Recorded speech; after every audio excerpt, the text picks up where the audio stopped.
কি ও কিভাবে আমাকে টর্চার করছে, কিভাবে মারছে, মানে ওখানকার পুলিশ, থানার পুলিশ সবাই হচ্ছে সে তার সাক্ষী। ঠিক আছে, মানে সে আমাকে নিজে পরকিয়া করছে, তার অহরহর প্রমাণ আমার কাছে আছে। আমি সেই প্রমাণগুলা স্ক্রিনশট রেখে দিছি, অবশ্যই আপনাদেরকে দেখাবো।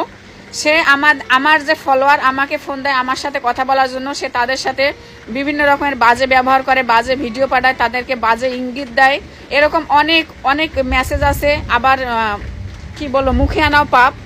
সে অনেক মেয়েদের সাথে সে বাথরুমে যাইতে বলে, বাথরুমে যায় তাদের সাথে ইমুতে আজে বাজে কাজ করে। এগুলো আমার নিজের চোখের দেখা। তো এগুলার জন্য আমি অনেকবার আমার বাপের বাড়িতে চলে আসছিলাম। আপনারা তো সবাই জান বাপের বাড়িতে চলে গেছে কি জন্য যাই। তো আমি অনেক সময় আমার এই রাগের কারণে আমি বাপের বাড়ি চলে যাই। সে বারবার আমাকে কথা দেয় আর করবে না, আর করবে না বলে নিয়ে যায়। তারপরও সে একই কাজগুলা সে শুরু থেকে করে আসতেছে। যাই হোক, এবার লাইভে এসে নিজের সংসার নিয়ে মুখ খুলল কন্টেন্ট ক্রিয়েটর আজমিরি বিথি। প্রিয় ভিউয়ার্স, এ বিষয়ে বিস্তারিত জানতে ভিডিওটি না টেনে সম্পূর্ণ দেখতে থাকুন। সম্প্রতি কিছুক্ষণ আগে লাইভে এসেছিল আজমিরি বিথি। সে সেই লাইভে তার স্বামীর সকল কুকর্ম ফাঁস করেছে। সে বলে সে পরকিয়া করত, আর সে পরকিয়া করে আমার নাম দিত। আমি পরকিয়া করেছি এরকম তো কোনো প্রমাণই নেই তার কাছে, কিন্তু সে যে পরকিয়া করেছে তার সাক্ষী আছে, তার সব প্রমাণও আমার কাছে আছে। আমি অবশ্যই আপনাদের সকল প্রমাণ দেখাবো। সে তার স্বামীর কুকর্মর পাশাপাশি তার শাশুড়ি যে তার উপর নির্যাতন চালাতো সে কথাও সামাজিক যোগাযোগ মাধ্যমে শেয়ার করেছে। ভাত দেখে আজকে একটা কথা মনে পড়ে গেল।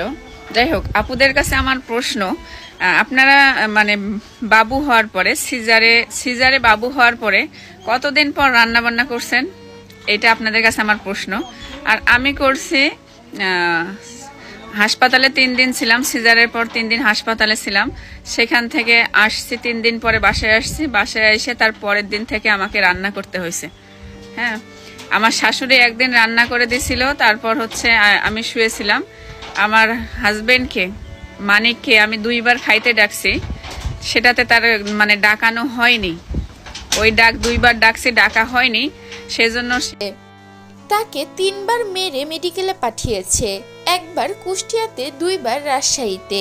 সেখানকার পুলিশরাও সাক্ষী যে তার সাথে কি হয়েছে। তাই সে রাগ করে বাপের বাড়ি চলে আসতো।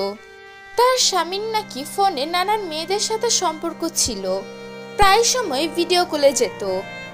এভাবে নিজের স্বামীর সকল কুকর্ম সামাজিক যোগাযোগ মাধ্যমে শেয়ার করে দেয় আজমিরি বিথি। সে আরো বলে, আমি চাইতাম তার সম্মান রক্ষা করে চলতে, কিন্তু সেও যখন আমার সম্মান রাখেনি তাহলে আমি কেন তার সম্মান রাখবো?